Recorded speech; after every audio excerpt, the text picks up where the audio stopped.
Okay, so activism. What do you hear when you hear that word? What comes to mind? What do you feel?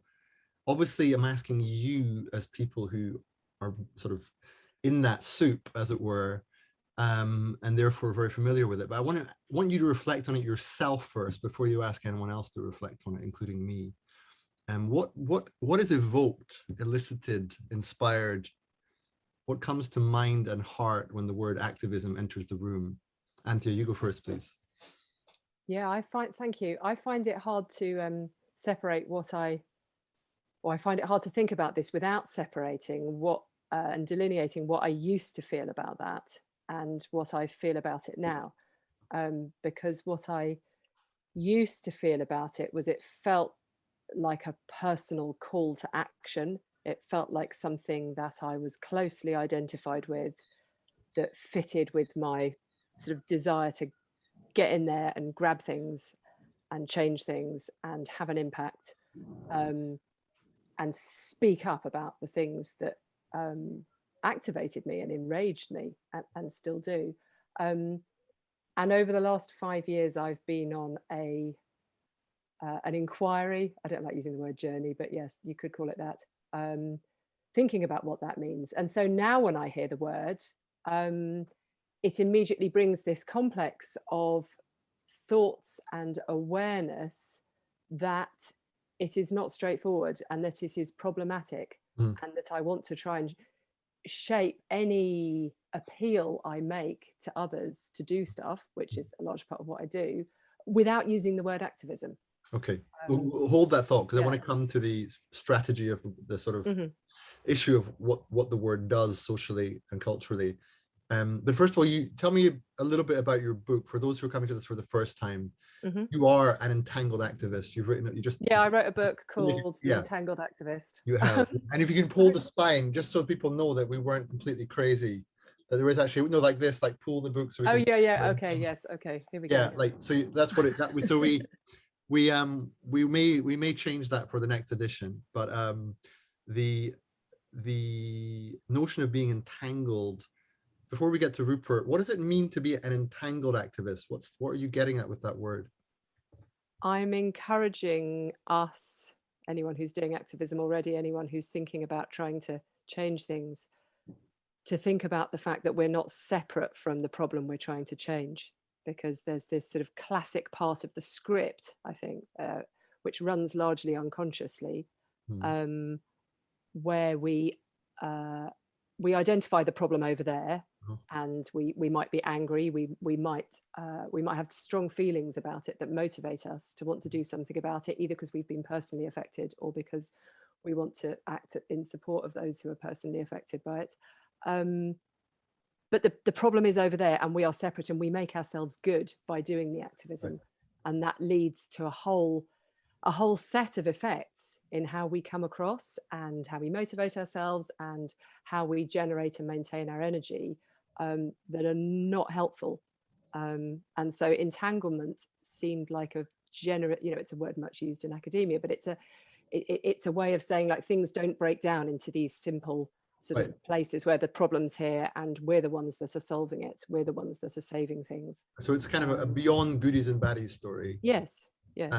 But I'm interested vis-a-vis the person who has sort of moral clarity, as it were, or thinks they have moral clarity, who, for instance, says, let's just say climate change for argument's sake at the moment, is caused principally by rich people in the developed, well, let's say advanced capitalist world. Um, and it's primarily through fossil fuel companies that the problem arises. Therefore, we should target the rich guys and the fossil fuel companies. Why are they wrong to think that? Yeah, I mean, it's not wrong to think that, is it? There are, we absolutely, if you're looking at a sort of theory of change, then there are, one of the biggest problems is the vested interests, which is the people who are profiting from the ongoing extraction of fossil fuels, long past the point when it's perfectly clear we absolutely have to stop. So yes, there are vested interests. It's more about the attitude and the approach that we're bringing to it, and all the stuff that comes, all the baggage that comes in the wake of that. Because, okay, yes, we are causing less of the problem than them, but what are we doing when we speak like that. Right. I mean, okay, it's one thing to consider how we are received by the captains of industry and the people running the fossil fuel companies. That is a question for those of us speaking directly to them. But actually, what a lot of us are doing most of the time is speaking to other people who we want to join us. And when we're doing that sort of superiority thing, and this is not part of us, it's actually the primary people it's extremely off-putting to are the people who are having a reaction to us speaking in that activist mode. Okay, so good. So that's a good segue to the bigger discussion. Okay, we'll come back to entanglement later, maybe. And also, I want to bring in my imagination the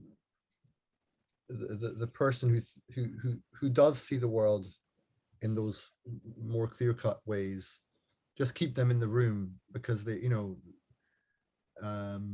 we can over nuance and over complexify sometimes. I just want to make sure that that person feels understood, as it were. Yeah, absolutely. And this is not about making wrong people who've got a clear sense of what we need to do and what we need to stand up for, because actually there are not yet enough people doing that. So, there is a nuance, and we don't want to go so far that we disappear the possibility of standing up and taking action. I think what we're thinking about is, what does that look like, and how do we talk about it in a way that we can be received perhaps differently? Okay, great. And if you just say to those who don't know, either of you, before we come to Rupert, you've both been arrested for different reasons.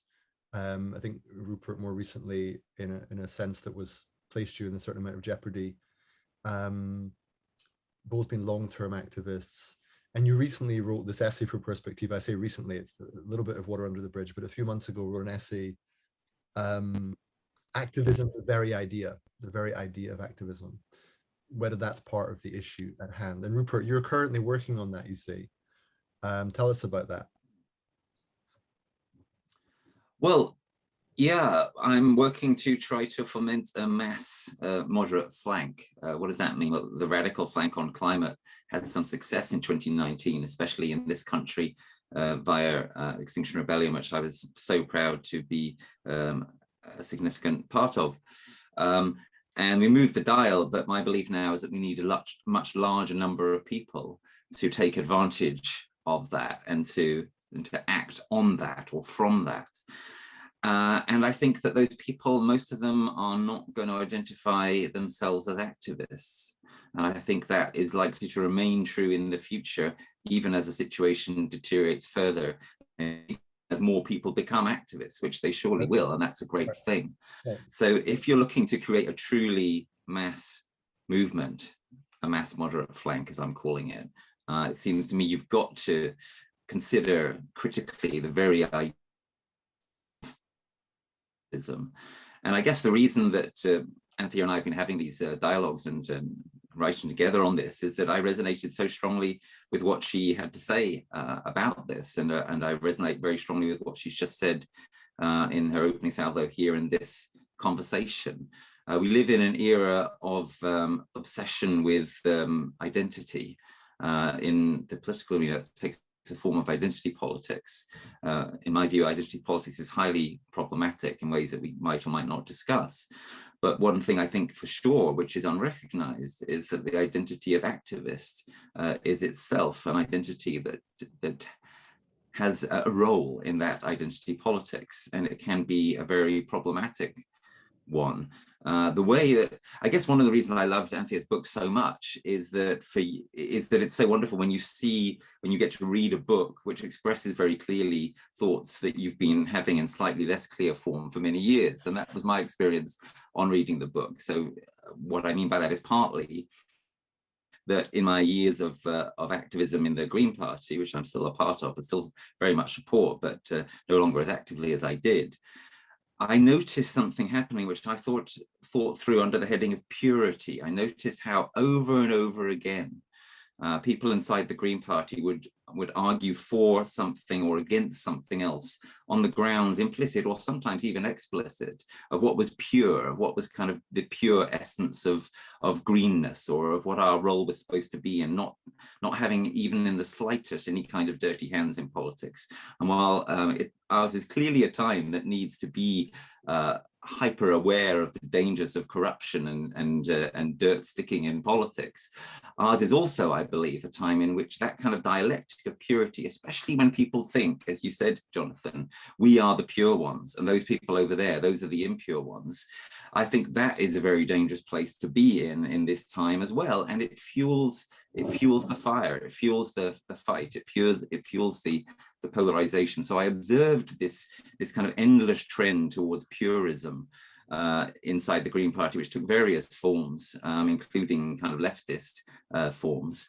And I started to realize, God, this is trouble. Is holding us back, and Anthea expresses that very clearly. And as long as we're inclined as activists to think we are the pure ones and those we are fighting are the impure ones, then basically we've already lost. Right. So there's a lot there. First of all, I want to understand why you've already lost in a second, but I'm also, I heard there, yes, there's a kind of background context of identity politics and question mark over what that means, but the idea of the activist having an identity as an activist, I'm interested in that because it speaks both to Anthea's book and to the essay and to your desire to build a moderate flank. So can I just ask you point blank, and imagine here your life were on the line and that your answer to this question really, really mattered, that you had a minute to answer it, and that the judges would determine your fate based on the quality of your answer. Okay, so brace yourself. I want you to answer it really as clearly as you can. You can have a few seconds to gather yourself after the question comes out. Okay. What is an activist? Okay, so I think an activist is somebody who is trying to change things for the better in our world, and that's great. But that includes lots of other people as well. It seems to me that you're not an activist unless it's at least possible that you could be persuaded that you are an activist, i.e. activist is also an identity. You're a person who is the kind of person for whom it's very important that you're trying to change the world for the better. Okay, that's interesting. I like that last bit. That's very substantial. Not just that you're a person trying to change the world, but you're a person for whom it's very important that you are a person who's trying to change the world. Yeah. Okay, good. Okay, how would you answer, Anthea? What is an activist? If you prefer, what is activism is also acceptable. It's trying to change things, either through opposing what is already going wrong, or the creation of new alternatives, or even working to change the spiritual and sort of psychosocial sort of underpinnings, how we relate to each other, right. that's generating the problem. It's operating at all those levels, and it operates as activism whether you call yourself an activist or not. Right. So equally, we could flip that the other way around and say, what is changing the world? It's doing all of those things, and right. and you could identify it as that. So I don't want to take, because we're problematizing the word activist, yeah, or activism, sure. I don't want to take away from what it is and what its intention is, which is why I wanted to start there, because there's something I wanted to say actually in response to Rupert's first point, which is, it occurred to me as you were speaking, Rupert, that the reason that we need to think in these terms about how do we attract a wider range of people, how do we create something that is moderate rather than radical, and what is the reason for that? It's so that we don't scare people off. It's so that we can get something wider, because we need a mass movement to do what is necessary. Okay, that's agreed. But in the context we're in, which is post-colonial yet not at all decolonized in multiple senses UK, in the year of our Lord 2022, what we are dealing with is a culture in, let's say, English middle class life, because I think this is different in Wales and Scotland, and it's different in terms of class politics, but in the sort of great sort of mass of what is of who identifies as middle class, and what we have been taught to identify as middle class, this great sort of pattern that's taken place over the last few decades, in which traditional kind of class politics have shifted, which has had such a big impact on how the Labour Party works.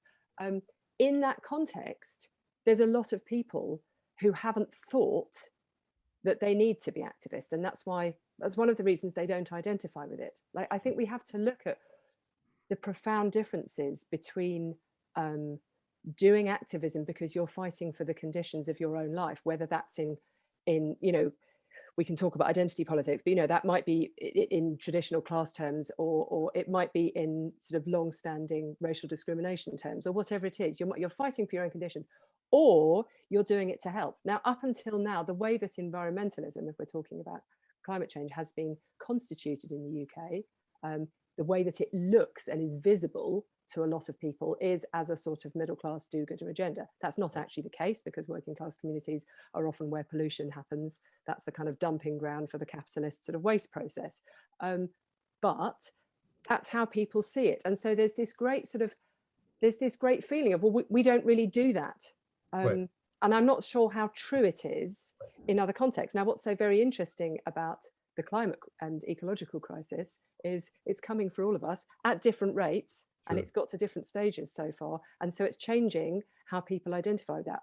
And so we're on that sort of boundary. So now there's a sort of borderline of, how do people see themselves as, we're doing this to help, or we're doing this because we're personally affected by it. And those are the sort of dynamics we're playing with when we're talking about how we get people to identify as someone who takes action. Okay, and I want to get there.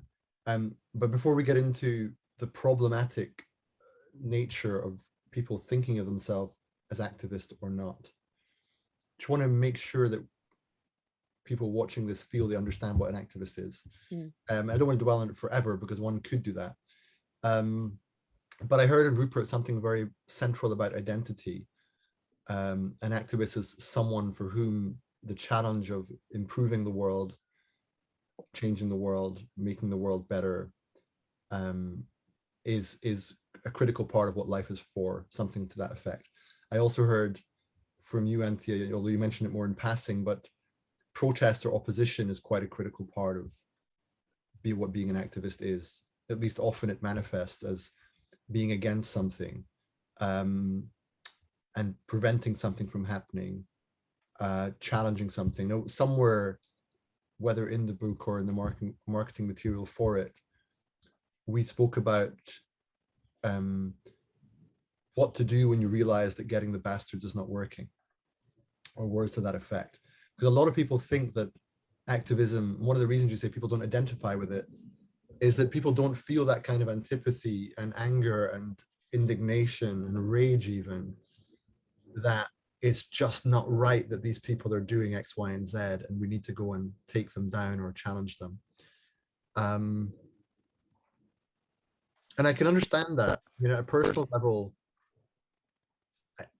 I know that different people have different ranges of sort of effective response to the news, right? The extent to which they feel anger and sadness, what they identify with, and so forth. And my sense is, within activism, if we have identity and opposition, is there anything else we need to add in there? Is there any sort of other key ingredient that we shouldn't, like a major factor that without which we couldn't really understand what activism is? I think it's interesting what you're saying, because I think the people who are, the research I've been doing, that the people who are most likely to self-identify as activists are the ones who are doing the oppositional, right? The great no. Right. People who are doing the building new visions, new alternatives, which often necessarily take place at a smaller scale, because in order to actually build it, you generally start in a community, and sometimes you scale it, like the transition movement did. There are versions of it. Those people are less likely to consider themselves activists because of the baggage around the word. And sometimes and I see equal responses both ways. Sometimes people are very pleased to have opened up the possibility that, I'm doing activism too when I'm doing this community stuff. And they feel like, actually I'm doing something, that's if they think that activism is something to which they wanted to aspire, and they thought they weren't really doing enough. And in the other direction, it works the other way, that people actively do not want to identify with doing that, even if they are doing work that other people would say, wow, you are such Sure. an activist. Sure. So Does that make, so I mean, does that make sense? And we can almost begin to, you know, you can think of your archetypal activists and build up a picture that way. Greta would be one of them today, you know, maybe in the past, Martin Luther King, possibly Rosa Parks, you know, various other figures that you could draw upon. But I just want to make sure that in terms of our main lodestars, I can see something about identity, something about opposition. Is there any other major ingredient that you think has to be mentioned? Rupert, can you think of anything? I just want to make sure that there's a kind of coordinates so that when we're evoking the idea of activism, before we get into why it's problematic, that people really feel that, okay, it's at least these three things or these two things. Is there anything we're missing? Well, I don't think there's anything really we're missing, but I do think that it is useful to dwell for a moment on why ideas of anger and protest come so readily to mind when one conceptualizes activism. And that's sort of, when you asked your very first question at the start of this conversation, Jonathan, that's kind of what came to my mind. And I think if you ask people, for example, to choose between different images that connoted activism, I'm pretty certain that they would pick, for example, an image of a march over an image of, I don't know, people planting a community garden or something like that, right? And I think in terms of what I was saying before about the danger of this sort of dialectic of purity, this is relevant to that there are temptations sometimes to choose feeling righteous, feeling justifiably angry, protesting against something, etc., over possibilities which may be stronger possibilities of actually changing things. And this is what I sometimes saw over the years in the Green Party, is people choosing purity over success. They would rather kind of feel like righteous losers than have to in any way compromise and actually succeed in changing something. And that I find troubling, especially in politics, but more generally for anyone who's trying who's interested in changing the world. If you're interested in preserving you're more interested in preserving your own personal purity over any kind of possibility of actually making a difference. We see a version of this now, it seems to me, in the contemporary vegan movement. And, you know, I'm more or less a vegan myself, and I think the contemporary vegan movement has been doing some good and is having some success. But there are quite often kind of tropes of purity which are kind of deeply alienating, and are going to, I think, make it less likely rather than more likely that success is achieved. Or if success is achieved, then it will be at a very high cost. Mm-hmm. And we see that in some portions of the identity politics movement lately, it seems to me. Mm-hmm. So listen, I that's very useful. I don't know whether purity would be another major ingredient or not, because it's sort of part of identity and it's part of the opposition, but I hear it coming through again and again. But what I was most struck by was your expression righteous losers, because I'm wondering, it's a very evocative, a very kind of stark, pungent way of putting it.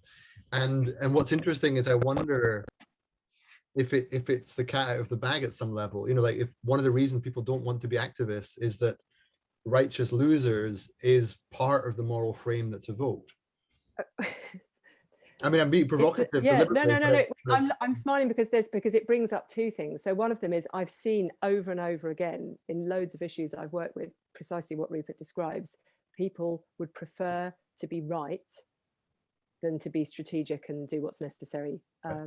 Right, you mean morally right.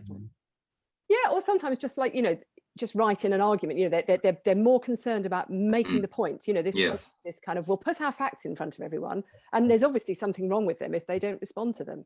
Yes. You know, why are they not doing the sensible thing when we've given them the information? Why on earth would they not, you know, become climate activists or put the law in place that we want or whatever? And of course, there's a ton of reasons why they might not be doing that, which we could come to. So part of it is that, and I've come to the point of realizing that whenever we find ourselves doing that, and I'm going to say we rather than you or they, because I'm part of it as well, is the clear sign that our activism is serving ourselves, and not just the outer bit.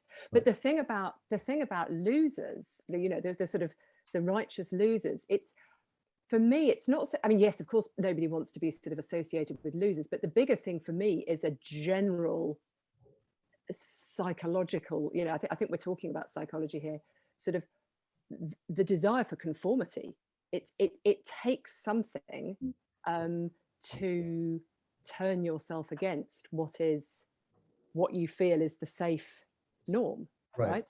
Now if you are in a family or a class or an identity of whatever kind it is that you identify with, and everyone else or a lot of other people in that grouping are going against the system, then yes, there's the support to do that. But if you're taking people from context, or if you're talking with people in contexts where they're not used to going against the system, that's extremely uncomfortable, and that operates at kind of unconscious levels, as well as the more kind of conscious things they might think about. Oh, well, that's not my politics, or whatever it is. Yeah, and God knows we need a lot more non-conformity, and we need a lot more blunt truth-telling.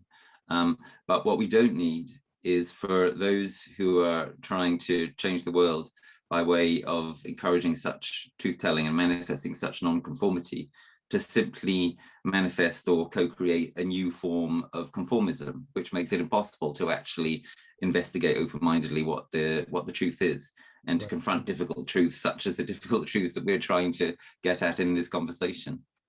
So if I haven't misunderstood, part of what you're saying is within activist cultures, a certain kind of non-conformity becomes a social norm that people sort of adapt themselves to and fit in with. But it happens to such an extent that it becomes its own kind of conformity, preventing a kind of more porous, capacious, more, productive relationship with the world outside of that kind of tribal boundary.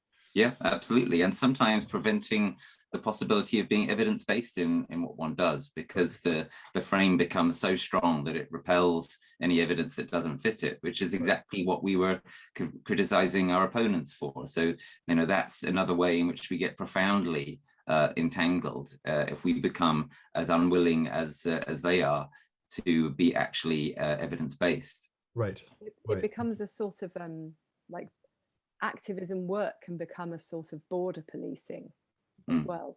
I mean, that's not my term. There's a whole trend in social movement studies looking at this, like the boundary work that occurs around the edges of movement. It reminds me of Mary Douglas and kind of something about anthropology there, sort of the. And what's her book called? Purity and Danger. Purity, yeah. Wow, interesting. But okay, coming. So that's all quite useful setting of the scene. I'm wondering now what happens when it comes to, you're trying to naturally, there's a need to mobilize more people to wake up to, whether you call it the climate crisis, the ecological crisis, whether you want to invoke emergency or not. And I know, Rupert, you have thoughts on that, whether you want to speak of meta crisis or pickle, but the sense that people are aware of the world struggling to adapt to the challenges it's created for itself. And I mean world in the most general sense there, even if it's driven by certain elites or particular countries, even if it's colonial or however we want to frame it. But the world as a whole, with its own political dynamics, is in a bit of a pickle, is facing very acute ecological threat, does appear to have difficulties with governance systems not being fit for purpose, and does seem to have populations that are still mostly asleep. And by asleep, I don't necessarily mean indifferent or unwilling or passive or apathetic, but sometimes just busy surviving, necessarily focusing all their time and energy on hand-to-mouth issues, not able to attend to bigger than self issues, not given the time to by their social and political systems. So there's not a judgment there, but nonetheless, there's an issue of waking people up. And that maybe waking up is not even the right frame, but it's a combination of waking up and creating time for, and creating capacity for, attending to bigger than self issues and playing one's role in that. And you're saying that for that purpose, the activist frame is unlikely to be helpful. That actually for many people who want to do more, but don't necessarily want to become an activist, and there's something going on there. And the Yeah. challenge is, what do you do about that? Yeah, it's not necessarily it's unlikely to be helpful. It's that it's unlikely to be anything like helpful enough, at least for an awful lot of people. And that's what we need, an awful lot of people. So in terms of, Anthea mentioned decoloniality earlier. We've also mentioned climate and nature a bit. Whether we're talking about one or the other of those, or both, or the other key things that you just mentioned, Jonathan, there's a lot of radical truth-telling and waking up still to do.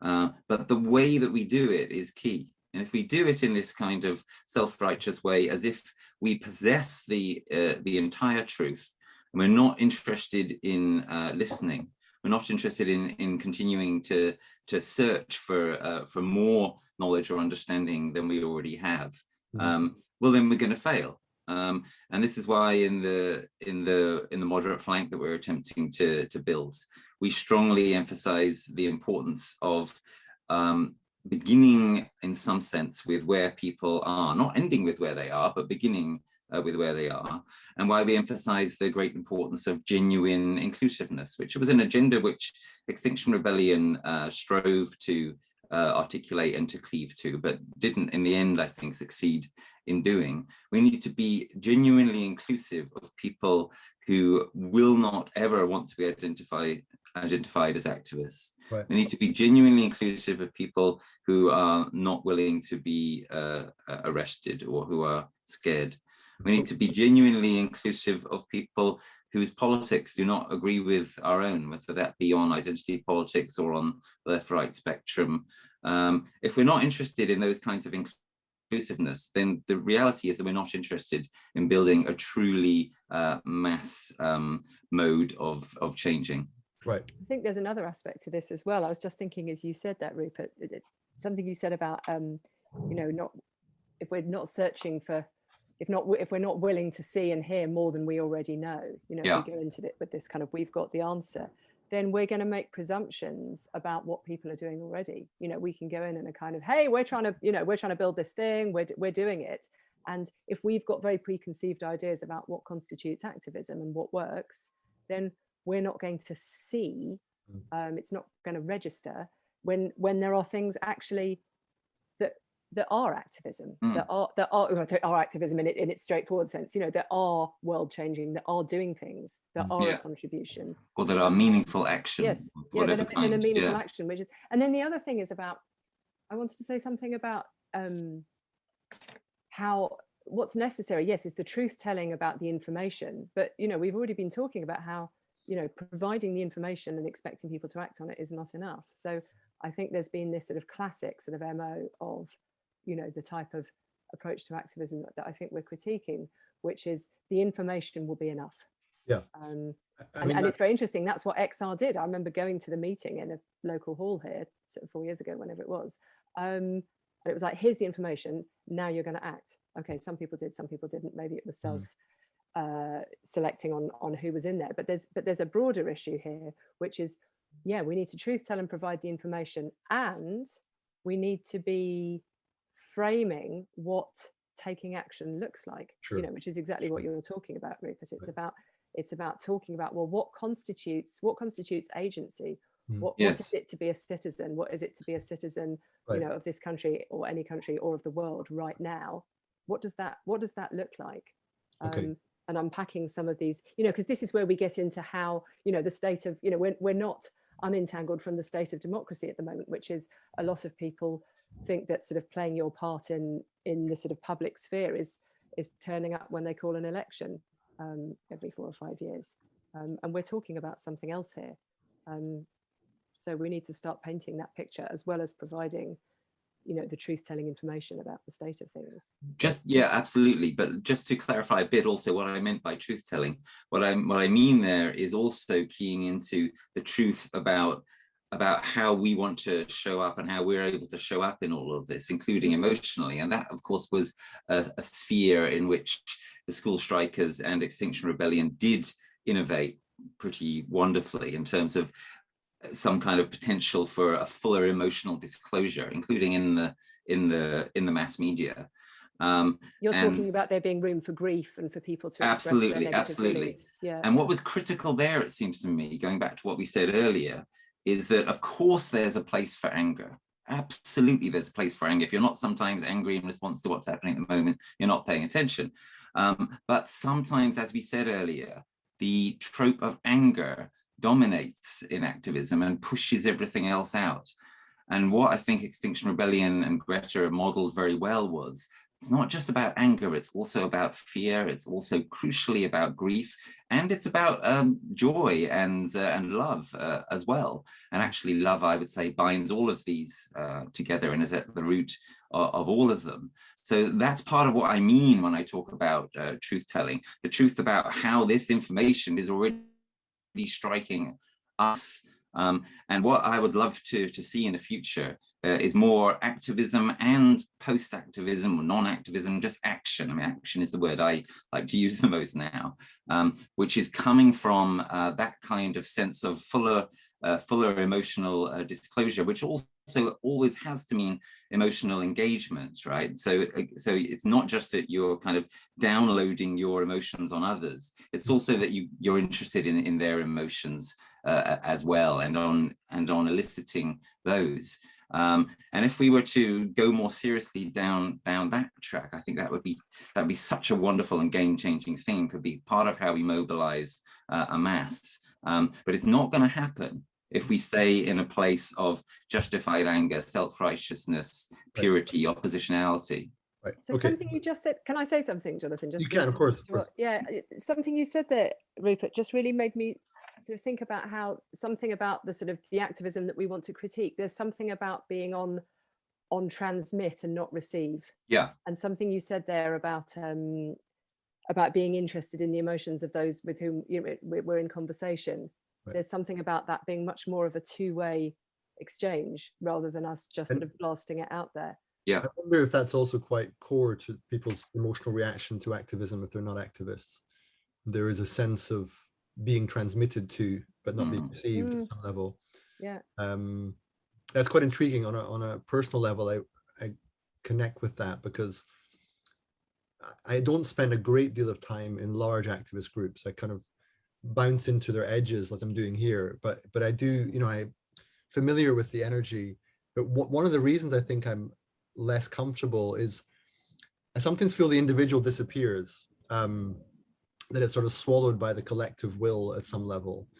And I think some are very vigilant about that and very concerned about it, so that when they show up for a meeting, it's great to have collective action and to have common purpose, and you're excited by that. But over a period of time, you worry that what makes you distinct becomes lost in this wider whole. Of course, you can also be found. I mean, don't get me wrong. I know that there's other stories to tell about finding your purpose, finding your tribe, knowing who you are through working with others.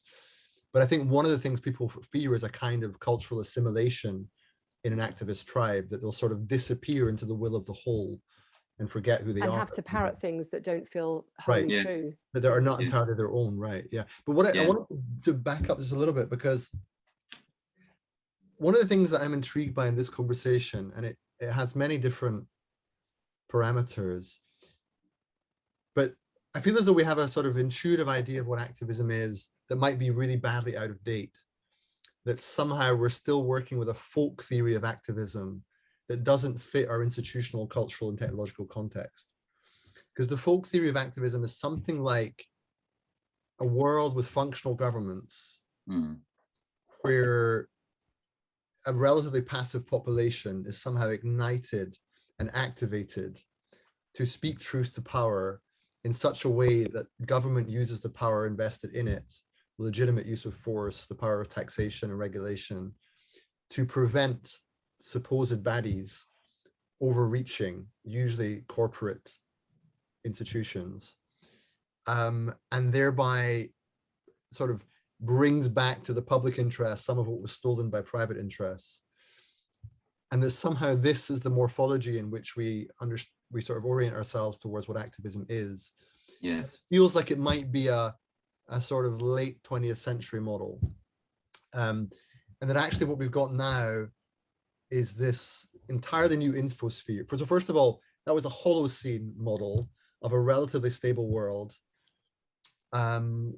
where we've had more or less functional institutions, and we even wondered if we might alight on Fukuyama's end of history.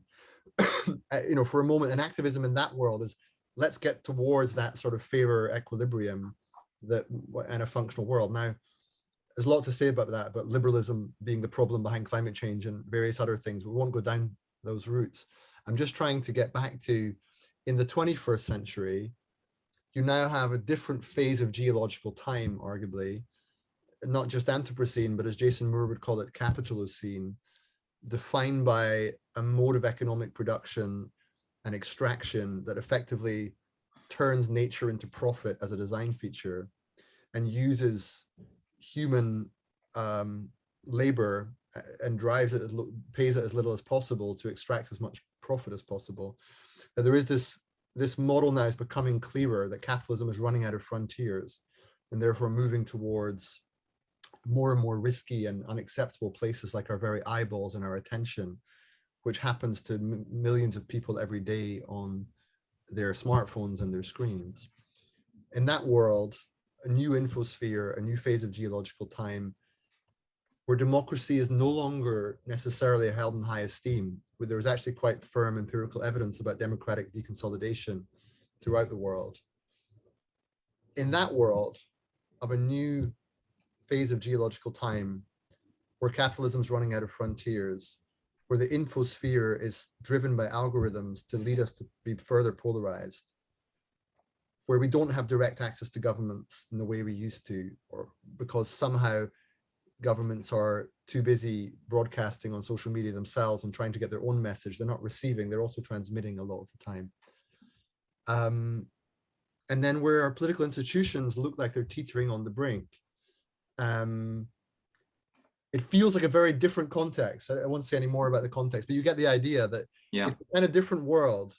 And in that world, activism as tell the truth, make those with power use their power to stop bad things from happening or make good things happen.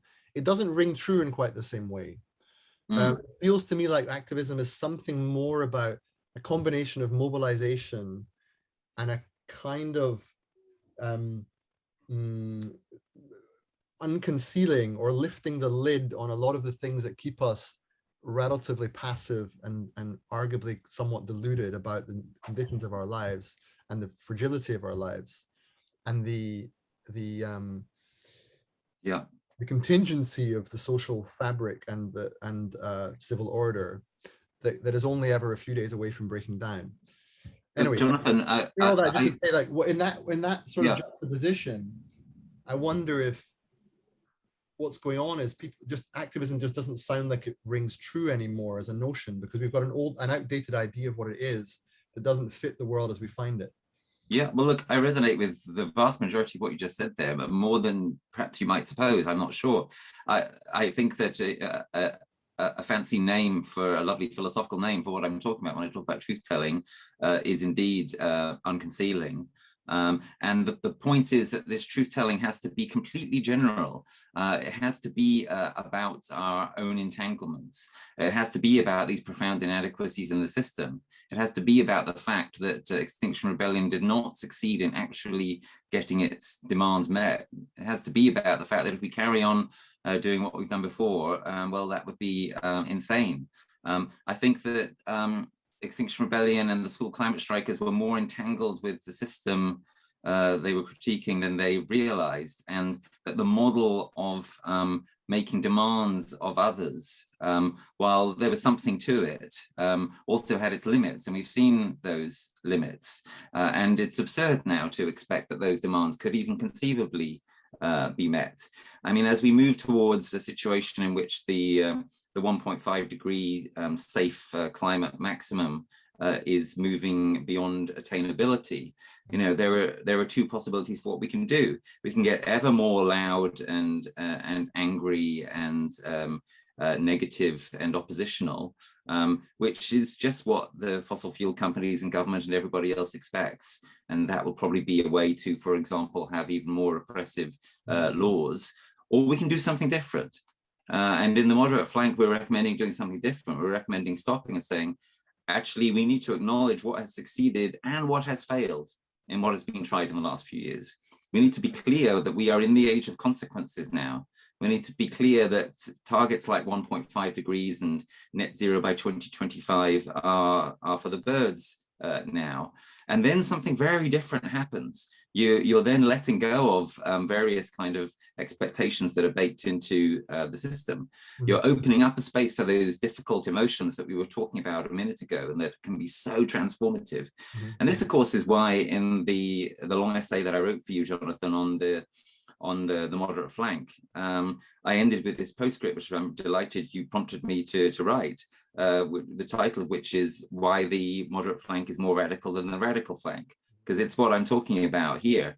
And it's the way in which, for example, there's a sense in which what we're talking about when we talk about building a mass moderate flank is, well, we could use the term direct action, which is typically thought to be the place where the radical flank has its home. What we're talking about when we talk about direct action is actually making changes directly through our businesses, through our workplaces, through our geographic communities, etc., to try to start to make the changes in the world which governments are not going to give us. And eventually, that could be part of some kind of political transformation, and it may shame governments into doing more action than they'd previously done. But it's about letting go of a certain kind of naivety. And this is why I count various kind of post-Extinction Rebellion developments, such as the rise of transformative adaptation groups like Trust for People. I count them as part of the moderate flank, in the sense of that we are about trying to move beyond the paradigm of protest and oppositionality alone, into a paradigm which really takes much more directly and seriously the idea of manifesting deliberative democracy, but also just the more general idea of trying to start to make the changes that need to be made, without hope that these changes are going to be enough to give us, for example, climate safety of the kind that we were previously promised. No, that kind of safety is tragically no longer available, and that realization is part of the real wake-up call. And when you have that kind of realization, then mass action starts to just seem like an obvious, natural thing to do. But most of it will not take the form of what we regard as classical, as it were, 20th century activism. And so, just to be clear, I know Anthea, you want to come in, but what do you actually mean then? Do you mean the action that arises is no longer demanding and beseeching the government to do X, Y, or Z? It's often just doing it yourselves. Yeah. Not waiting for permission at some level. Yeah. Exactly. Through businesses, and talk me through that. Like, what is that? Yeah, and by the way, this won't mean giving up on the political realm, let alone giving up on our self-identity as citizens. On the contrary, it's taking it all the more seriously.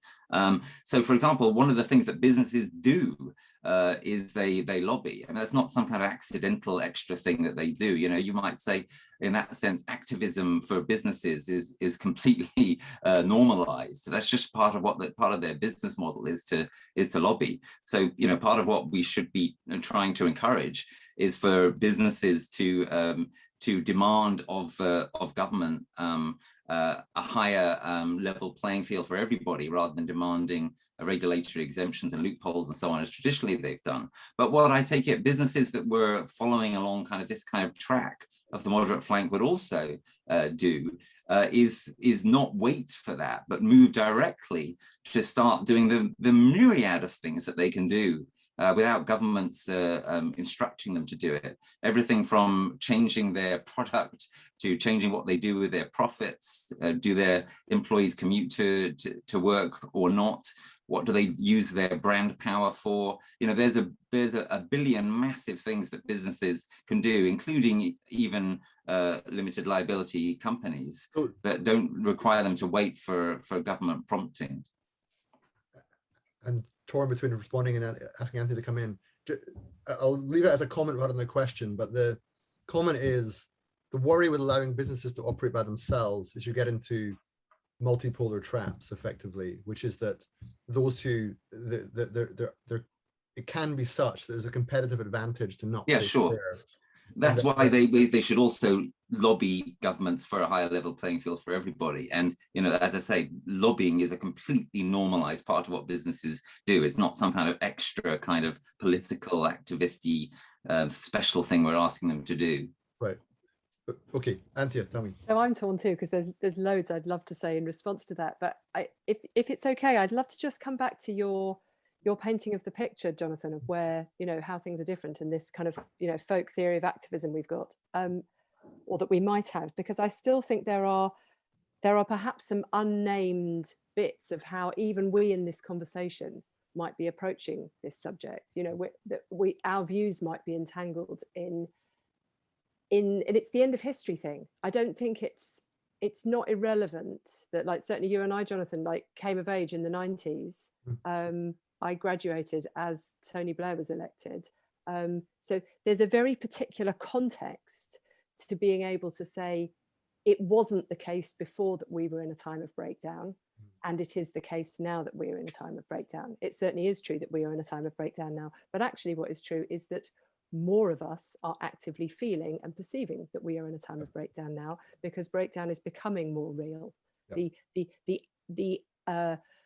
The outcome of the great sort of neoliberal experiment is now starting to hollow out middle class lives in a way that it wasn't before, and so more people are feeling it. And we're moving into it, like, we're moving specifically into a time of crisis in the UK, because a lot of people are not going to be able to pay their bills. A lot of people already can't. Far more won't be able to when the weather gets cold again. And so this, I'm not so sure that we can say there's like one type of activism that comes from that sort of across the board, because there have been many types of activism that have been successful in the past. Let's look at the movements that brought down the British Empire. Like, let's look at the crises that were going on, you know, in India after the Second World War, as Gandhi was. Do you see what I mean? Like, there's lots and lots of contexts of breakdown where this idea of activism didn't necessarily prevail. I think there's something very specific to like a certain context for certain people in which all three of us have been operating, which makes it feel like we're moving into new territory. And that said, of course, there is the new territory of, like, it is new that we are in a time of completely systemic climate and ecological breakdown, you know, the stage that we're into now. Yeah. So it may not be that we have to perform kind of throwing baby out with bathwater sort of maneuvers when we're thinking about what works in terms of putting pressure on. Yes, I think there was a particular form of policy change, a particular policy change model that, you know, I'll totally confess it, that's what I was doing for a long time, working in professionalized NGOs, of, you know, working with policymakers. You know, I'd get to know people, you know, in the Treasury, in number 10, whatever. Here's our information, work with an insider, see if you can pull some levers. And then what we have watched over the last 10 years is everything that we did being systematically undone, just as in other fields, you know, work that's been done for decades has been systematically undone on both sides of the Atlantic. And so it's now much less obvious that those things work, but there has long been a place for mass movements of various kinds, and we're moving into a time where you know, this boundary effectively of who is trying to help and who's acting for the conditions of their own lives is really, really shifting. And you know, this is where there are some, you know, this is where the, you know, the whole idea of insulating homes, you know, there are so many examples where the two things come together. But of course, it's not always portrayed like that. And so that's part of what we have to be talking about. Right. So what you made me think of there is major values surveys of populations where, for instance, I'm thinking of the Common Cause Foundation, the original report about values and frames by Tom Crompton, vis-a-vis, you know, that which paints a kind of polarized view of the more you emphasize extrinsic values like status and success and money, the more you weaken things like friendship and trust and loyalty for their own sake or whatever.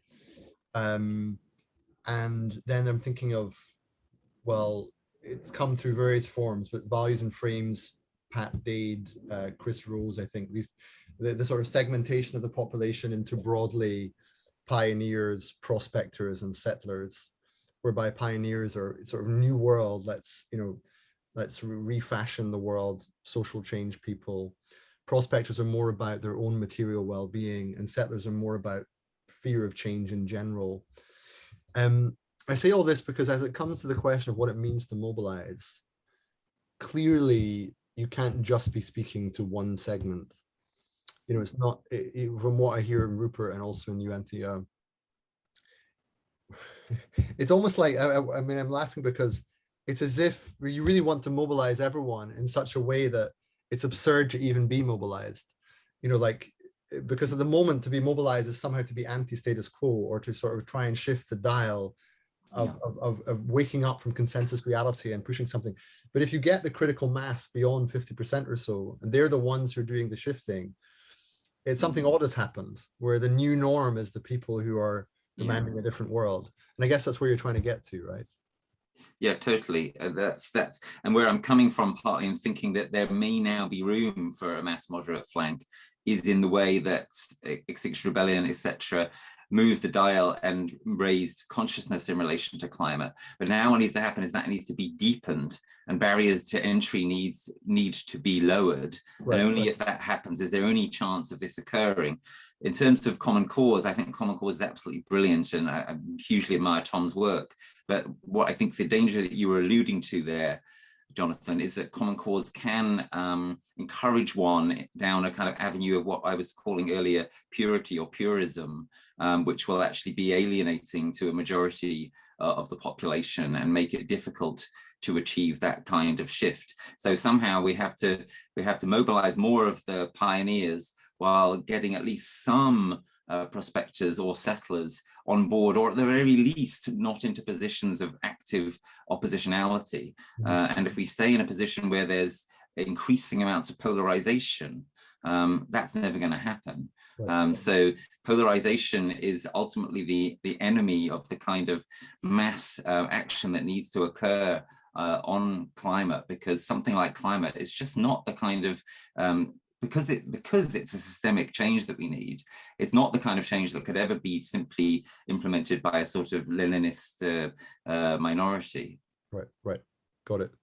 So listen, there's much more to say. It feels as though we've touched on a lot of areas that we haven't explored with sufficient depth, and we can certainly arrange to speak again. It sounds quite, there's a lot more to talk about. I'm interested, for example, in the relationship between moderate flank on climate and broadly democratic revival more generally. They almost seem concomitant or the same thing at some level. But I also know that we should end. And I think I've spoken quite a bit, so if you just use these other words. So Anthea, do you want to round us off? Activism, the very idea. How would you like to end this conversation, keeping in mind there might be another one? Well, yeah, what I was thinking about as you were just speaking there, Rupert, was about, if we're talking about, there was something about if we want to reach, Jonathan, you asked the question of how do we reach all these different people? We're not just aiming for sort of segmented, we're not just aiming for segmented markets in communications terms, isn't it? Then actually the best way to do it is for us not to be the only people speaking. This idea of not like seeing us as here and here we are sort of broadcasting to everybody. This is why we actually need to be building movements that are as broad-based as possible, so that everyone can speak into their own circles and among their own circles and connections. And that's how it gets out, rather than this feeling of like being up on our soapbox, having to reach everybody, and of course all that research about how to do so is really useful. Like for me, the really useful bit of research recently that segments the markets and how to talk about it is the one from Climate Outreach that really sort of set out like 7 different groups. You can find it online. We won't get into it now, about, what are the priorities of each of those groupings. And this is in the UK, and there's other versions of it. But there's a broader point behind this, which is to not see ourselves sort of up on our soapbox speaking out, but as part of a more interrelated kind of web of communication, which again breaks down these polarities that that get invoked as soon as we use the word activist or start behaving in a way that triggers people's ideas about it. Mm. But yeah, there's plenty more to say about all that. Yeah. But I mean, yeah, I'm intrigued. I think that's a very fundamental point. Somehow allowing people to speak, and also for them through their speaking to feel what they feel, you know, to sort of discover for themselves what they may not have a chance to know that they feel or think if they're not given the right platform or the right context, holding pattern. There are many people who want to think more and talk more about these things, but don't necessarily get the chance as well. And so there's a kind of allowing people to surprise themselves with their own interest and their own appetite, I suppose, is part of what I'm saying. And all of that requires those of us who are already speaking about it to do, I mean, Rupert's already alluded to this, like to do something in ourselves. We have to become conscious of what we have been serving in ourselves, what of our own needs we've been meeting through these particular approaches to activism or changing the world that we've been doing, that get in the way of that. Like it does require a little bit of introspection before we open our mouths. Definitely. Great. Thank you both. I look forward to talking again soon, and enjoy the rest of your days. Right. Take care, and I'll stop recording.